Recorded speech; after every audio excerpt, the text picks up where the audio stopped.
Statists wanting to reach into your home. Once again, that is the topic of tonight's Byline. You know, it is really fun being right when people tell you that you are, in fact, crazy.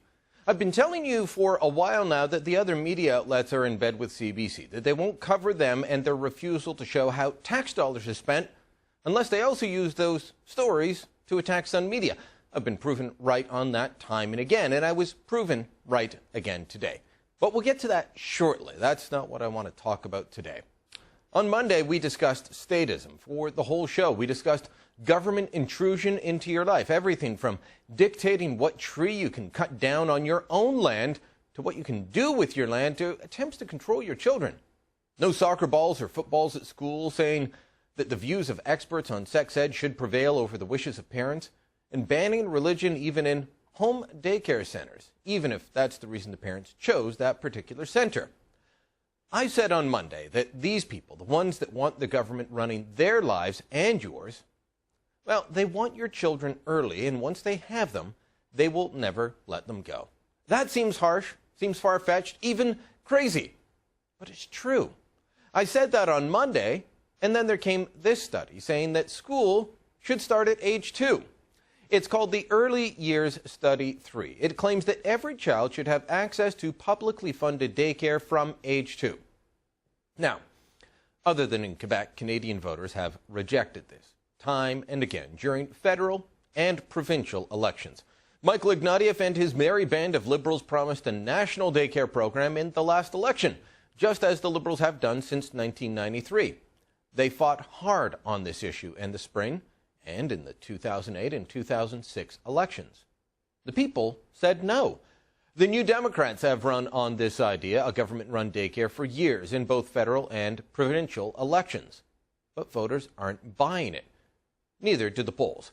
Polls done by the Vanier Institute for the Family and the Institute for Marriage and Family Canada show that the kind of daycare centers, like the ones being proposed by politicians and the people behind this report, well, they're at the bottom of parents' wishes. The number one desire is to stay home, and barring that, have someone they know look after their kids or choose a small home daycare. That's not what this report calls for, though. It calls for daycare centers in every neighborhood school, starting at age 2. The authors argue that, quote, if we wish to truly provide our children with an equal opportunity to maximize their potential, then it is vital that we do everything we can to enhance their early development. That's debatable, with several studies showing that daycare also leads to more aggressive children with attachment issues. They don't quite feel as close to mommy and daddy as other children. What's not debatable is the next statement, the one that comes in the very next sentence. They say, our survival as a species will depend on our children acquiring the skills they need to cope with the social and environmental revolutions of the 21st century. I'm sorry I'm having trouble getting that out because that's not debatable. It's bat crap crazy. We're going to go away as a species? We don't have school at 2?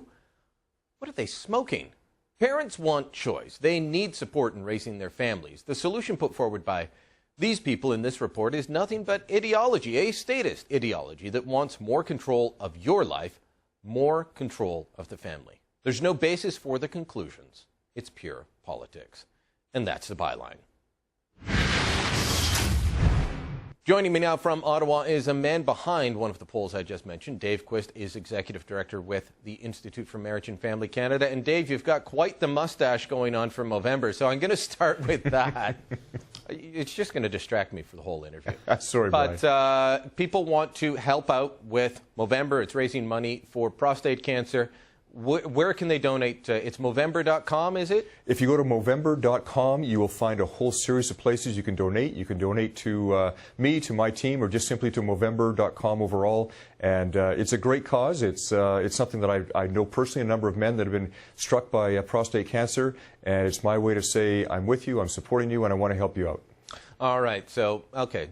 Send Dave money, he'll shave that thing off, and you'll make his wife very happy. December 1st. Dave, this study, I'm guessing you're not surprised. Some of the people associated with this are with OISE, the Ontario Institute for Studies in Education. This is a radical group that is always calling for more daycare. They never find a daycare study that doesn't call for more government daycare. Right. But am I off base when I say there's no basis for this? The research is mixed, isn't it? Absolutely. What they've done here is they've done a bit of a bait and switch process here. They've actually said a number of things that most people would agree with, that children need a good, stable environment to grow up in, that children are our future. Those are all statements that we agree with. What their conclusions draw are something quite different that most of us would disagree with.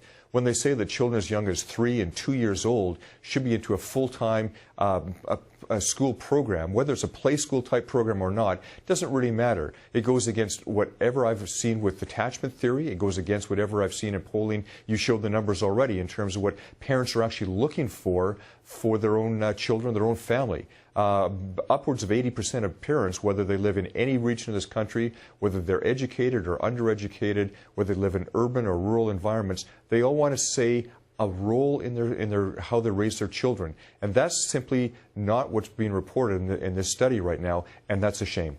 Well, and let's just bring that poll up again if we can, because I think it's important to show people that what parents want. They say, do you think it's better for children if parent stays at home? 77.9%. This is in your poll. You guys commissioned this back in 2006, I believe. That's correct. You didn't do the phone calls yourself to your donors list, did you? You used a polling firm? Yes, we did. We used, it's changed names now, but we used one of the bigger polling firms in Canada.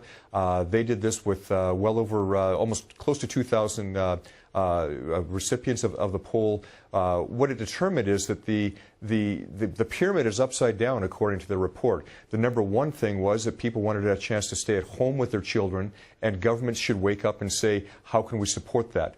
The last thing on the list was actually a full-day daycare, a state-run process, and that was down in the low percentage numbers. We know that many parents need daycare at some point, but the ideal would be that parents are supported by their respective governments, whether provincial or federal, in order to make choices that are best for their family, not run with a state-run daycare. So what is pushing this then?